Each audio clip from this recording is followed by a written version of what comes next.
Let's go behind the mask.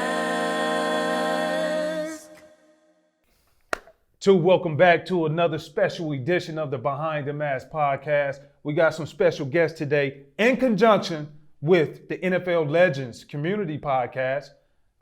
Got my main man, Donnie Edwards, 13-year NFL veteran, all-pro, Pro Bowler here. I used to be so jealous when I turned on SportsCenter. Yeah. He used to get all of the interceptions. So I was like, you know what? I got to get more interceptions. And then from the big bruh, Tony Richardson, straight out of Auburn. Auburn, sure. Boy, Eagle, baby. 17-year NFL fullback. Man, that's crazy, bro, for you to play 17 years in the NFL at the fullback position. Yeah. Seriously. And you still walking around straight up. Yoga, man, yoga.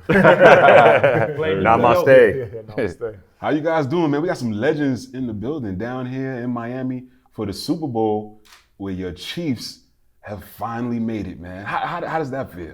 Well, 50 years it's been since the Chiefs have been in the Super Bowl. And, we played on some pretty good teams in Kansas City. I mean, going 13-3, having a bye, and, having some incredible teams. But for whatever reason, we just couldn't get past that divisional game, or we just, couldn't find a way to win the game. And, I mean, being at the game last week was just such a blessing to be in Arrowhead Stadium and having the Chiefs come up and come out with that big victory.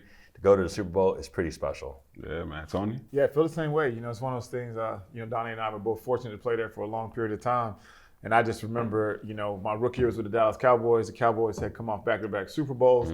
And I was on the practice squad. So my agent, Pat Dye, he said, there's an opportunity for you to go back to Dallas, or the Kansas City Chiefs want to sign you. So I ended up going to Kansas City.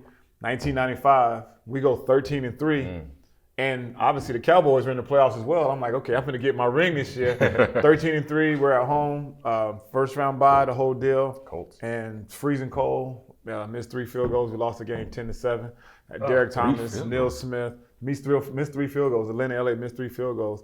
Dale Carter, James Hasty. You talking about star all across the board. Crazy. And, missed 3 field goals. And so to be able to experience that with Donnie last week was, we both kind of shed a tear because it was something as a Chief we always wanted to do, was to be able to present Mr. Hunt back with his trophy that bears his name and have a chance to play in the Super Bowl. So we're here, we made it. Yeah, it's so special for the city of Kansas City. Yeah. The rabid Kansas City fans, they're diehard. And the great thing about Kansas City that we experience is the city and the team is so synonymous. Yeah. Family. Yeah, exactly. Brenda Stiesnick, early on, she was the head of the community relations, and she made sure that we all participated as young players and gave back to the community, and it was just wonderful. Everywhere you go, it wasn't crazy.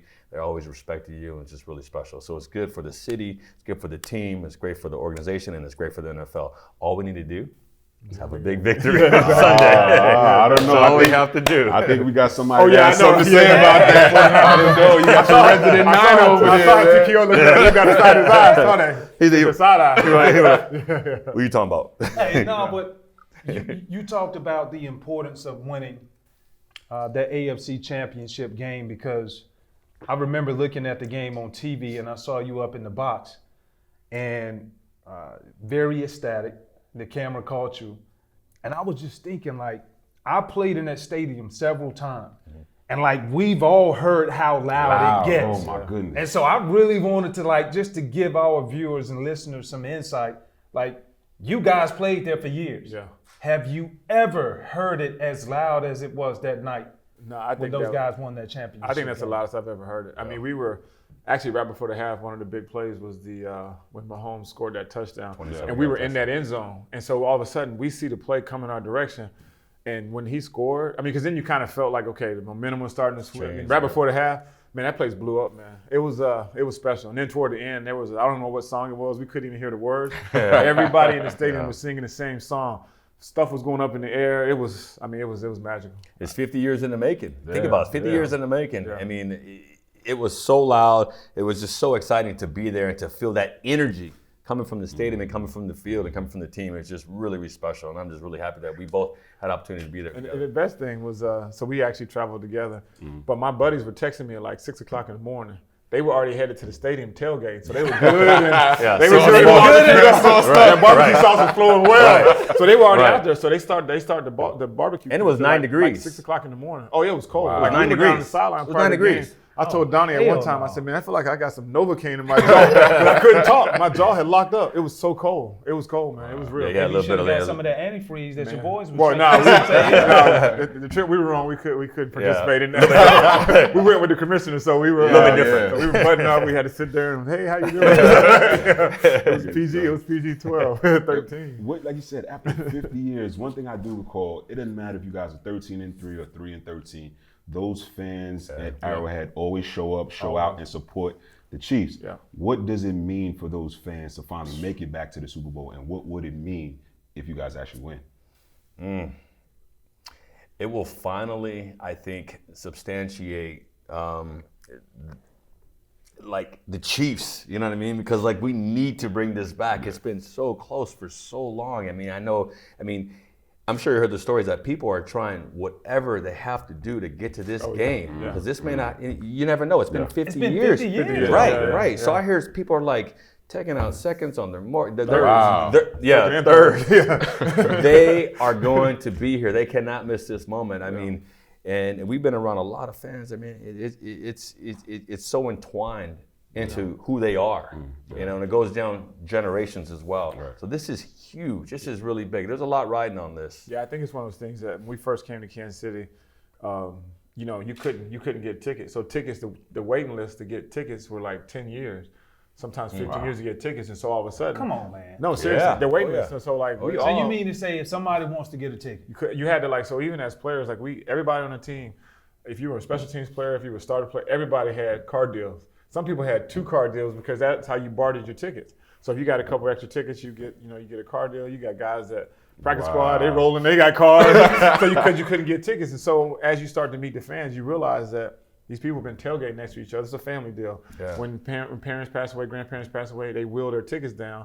And these people, they've been waiting for this for a long time. So I was talking to Will Shields, and I said, Will, just imagine, because the Royals were fortunate to win the World Series, and I was at that parade, and that was crazy. That was like Kansas City on, because the Royals, they won in 1985. So Chiefs, man, they're gonna have. That's probably gonna go from St. Louis all the way down to Kansas City. It's gonna be the biggest parade you've probably ever seen in football history. Yeah, it's gonna be about time. We have our resident 49er. Yeah, I know. He's quiet over there. Our host over there. All right, go ahead. Let's turn it to the Niners side right now. See, you guys have so many championships. Though. That's what I was gonna say. Five Lombardi trophies. We're going for 6. Yeah, 93 was the last year, right? 94. 94. That was my rookie year. That's because we went to the NFC. I was with the Cowboys. We were in the it was the playoffs against the 49ers, the Cowboys, and we lost. That's when we had like 3 turnovers, and the final score, I think, Deion was on that roster, and he came to the Cowboys the next year. So that was the team I lost to. No, you know what's crazy though? I just want to have a real moment right now. John, you say 94 was your rookie year. 94, fam. Yeah. Bro, you look like a baby over there. Right? Exactly. Look like he can still play. No, I can't still play. No, I got one play though. They might one play, they're gonna take me off the field. Done. one play for 4 games. Yo, yeah, you can do that. But Spikes, I mean, you guys have the most recent history, I should say. Yeah. 5 Lombardi trophies. How, and I'm sure you've heard it from your fans. How do you guys feel? How do the 49ers feel about going into this game against the Chiefs? Well, I had the opportunity to go to the last game, next to the last game of the year. They were playing the Rams, and everybody wanted to know, like, can the 49ers pick back up on pace to where they were at the beginning of the season? And just going around, talking to some of the fans, going out the pregame before the game started, and doing some introductions and things of that nature. Man, the people were so excited, because what you have to realize is a few years ago when they had that excitement playing at Candlestick and then they eventually moved, it alienated a lot of the fan base because they felt like, it doesn't have that same feel. Yeah. Harbaugh, that we know how that saga ended up leaving, but to see it come back around full circle, you have John Lynch, he's there, Shanahan is now there, and they're collectively working together. The support is so tremendous when you look at it from top to bottom. Just everything that they're doing for the players. I remember when I was there, it wasn't bad, but it wasn't like they had it now. Like making sure that you have a proper meal. Not saying like, well, you just get a hamburger and some steak and potatoes. No, we gonna make sure that we cook your steak and your meal, whatever it is, and you take it home with you. You know what I mean? Like back in the day, it was like, man, you better go ahead and stop by Hooters and pick up some wings or something. Get some wings on the way home. Yeah, man. But so the support system and the staff is huge, and everybody understands that. You know, they have an opportunity as a fan base. We have an opportunity to be at the top. Yeah. 6 championships, right? Like 6. Yeah. And so I think that's what really drives the fan base there. So what is it gonna take for the Chiefs to pull this off? I mean, you know the high-powered offense that the Niners have. Defense has been playing lights out. I mean, that to me is a tough matchup. Obviously, Takeo and I, we have a bet going on. I hope the Chiefs win, because if I lose this bet, you're gonna see a 300-pound ninja running down South Beach, and y'all don't want to see that. So naked. That's why I got it. I need to see this. I'll check it out. It's gonna be blurred on there. Yeah. But yeah, I mean, what's it gonna take? And please, whatever it takes, let's get this victory. I think the biggest thing is in the last 2 playoff games the Chiefs had, they started slow. I don't think you can start slow against the 49ers because they can run the air out of the ball. I mean, they had eight passes last game. The running game is insane. And then the thing about it, not only that, but the way the defense is playing. So if you start slow, you can get behind real quick, kind of what happened to Green Bay. And I don't think they can catch back up to speed. But if they can start fast, or at least get some points on the board, then I think it'll be an even game. Yeah, I agree with that for sure. Definitely confidence. I think confidence is a big takeaway in this game, because if you think about what the Chiefs have been a part of in the last 2 years, right? So they've been good for 2 years, and they know what that feeling was like when they lost to the Patriots last year in the championship game in overtime. They know that feeling. And knowing that after coming back from 24 points against the Texans, it's huge. Yeah. I mean, that kind of confidence, I think we all know about that confidence. Like, doesn't matter what score, we're going to find a way to win, right? You feel me? That's what You got makes it, y'all so right? dangerous. Yeah. Right, Yeah. and that's that core, that essence that I don't think the Niners have that, you know? No, I don't think they have that because this is our first. No. I'm saying that because we know where they were last year. Right. So this is their first year. Are we good? And we're good, right? Yeah. You know what I mean? It's that confidence, that doubt that will creep in. You know what I'm talking about? And that may be a kicker, but aside from your point, I think that's right on the money as well. Yeah. So. And I look at the matchups, it's the obvious, right? So we talk about the strengths, the weaknesses. You look at both teams. I can truly say, when you look at both teams, I think both are evenly matched, across the board. And so when the more and more I look at this matchup, I don't really see it as like player versus player, which essentially that's what it's going to come down to. Yeah. But I look at Kyle Shanahan going up against Spagnuolo, the defensive coordinator. So when you see that, I said, let me take a deeper dive, because it's the meeting of the minds, right? They played against each other 6 times, whether or not one was the head coach or the other one was a coordinator. 4 out of the 6, Shanahan got the best of Spagnuolo. And so I went back and did a deeper dive on it, and the thing that I saw consistent with Shanahan's offense, the times that he was able to get the win, was that he ran the ball effectively. And it's the principles. And then you take into consideration of what he didn't do in Super Bowl. Can't remember the number. One of those Roman numbers, but Super Bowl against the Patriots when he was with the Atlanta Falcons, he did not run the football. Right. And so you got to know that's going to be his bread and butter. That's number one. And where I think the Niners will win is just looking at them defensively. Offensively, they're going to put up points, period. They are. Right. But defensively, I just think their front four, they have the best front four in the league as far as not only just disrupting, but guys are being productive. You look at Bosa, you look at Eric Armstead, Solomon Thomas, a bunch of D-line. All those guys are first-round picks. And then you add into equation that guy from Auburn. It's just something about these Auburn guys. D-Farm. So, it's going to be a great game, and I do believe that. But I got to pick my Niners, dog. You know one thing, though, is when you have 2 teams that are evenly matched, it's going to be the intangibles. One thing the Chiefs, as well as the 49ers, haven't done, they haven't turned the ball over.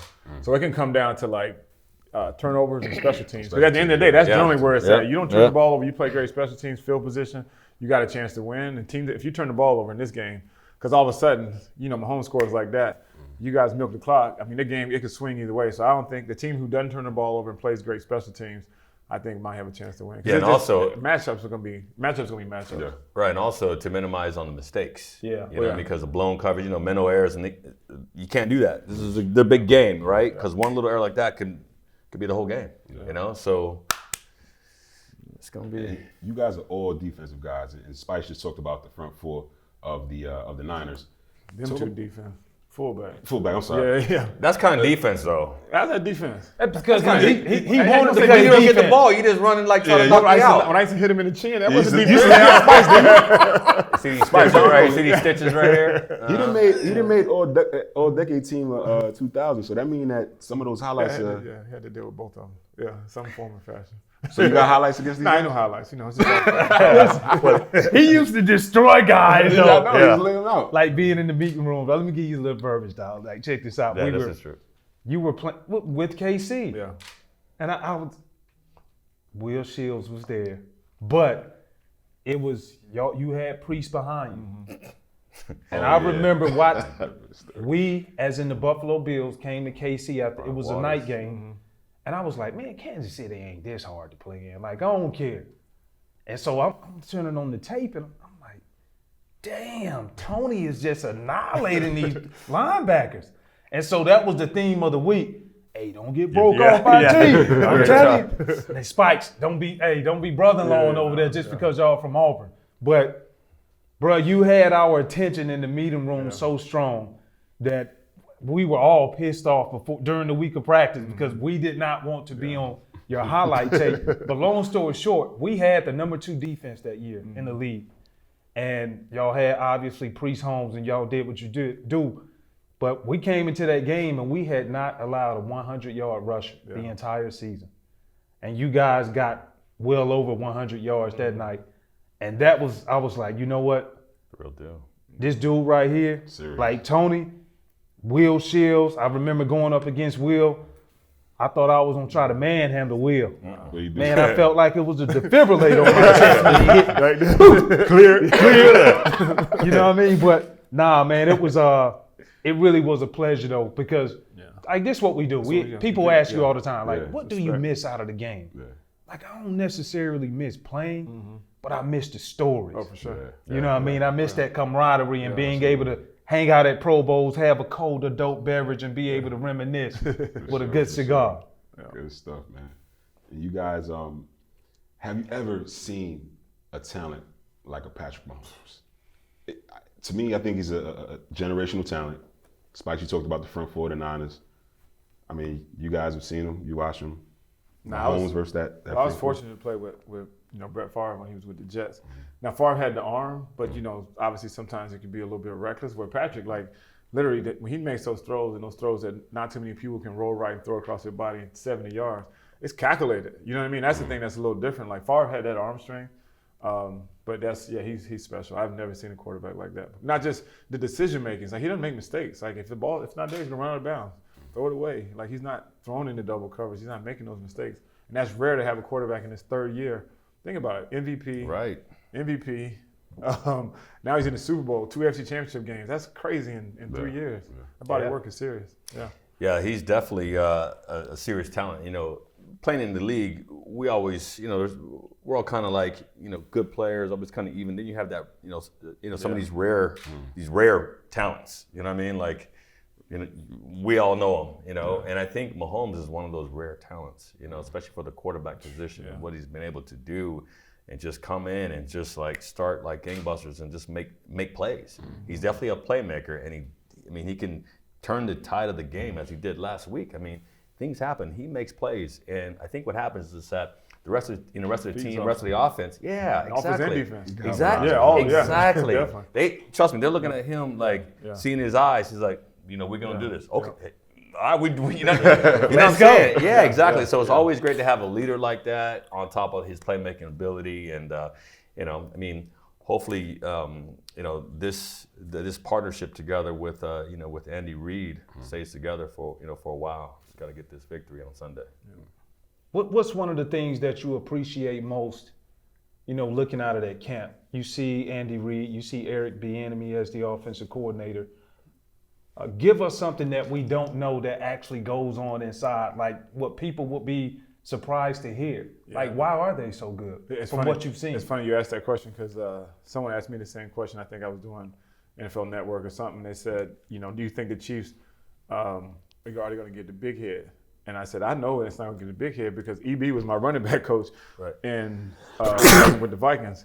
And I remember we went out and rushed for like 300. AP rushed for 309. I ain't gonna say weeks. I might have had a couple carries, but AP rushed for close to 300 and some yards. We rushed for 396, and we came back in on that Monday to watch the tape. Dude, we got dog cuss. I mean, like we ain't did nothing. We just broke an NFL record.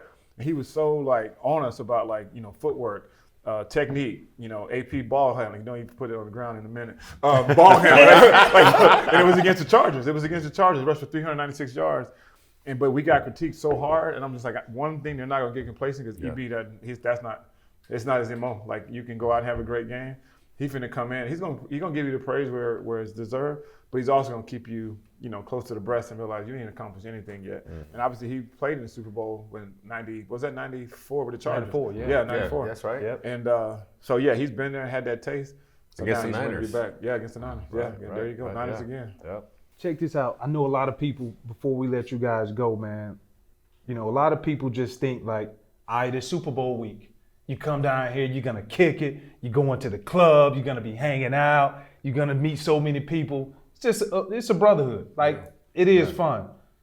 But what is it really like behind the scenes, a typical day in the week of what you do with both of you guys being Legends, NFL Legends community coordinaters? And I know how much you give back. I was going to say, it started with you guys last night. You guys had the bowling tournament. Yeah. After the bowling tournament, I mean, obviously you third place. Third place, man. Third place. All right. What did he say? Ricky No, Bobby but still, said, that's not bad. You're on the podium, though. Just think about all the people that were bowling, so that's big time, Yeah, third place. So yeah. I came back and rested because we did a community service event today, the NFL 100, giving 100 minutes, and we had the kids out, the commissioner was out, Stephen Ross was out, had the cheerleaders and mascots, and we got a chance to go out and play with the kids. So for me, this week is about business. Like, my brother lives in Fort Lauderdale. I can come down here. It might not be as colorful, but if Miami's Miami, Fort Lauderdale's still going to be here. But the opportunity you get to make a difference in this community is just what it's all about for me.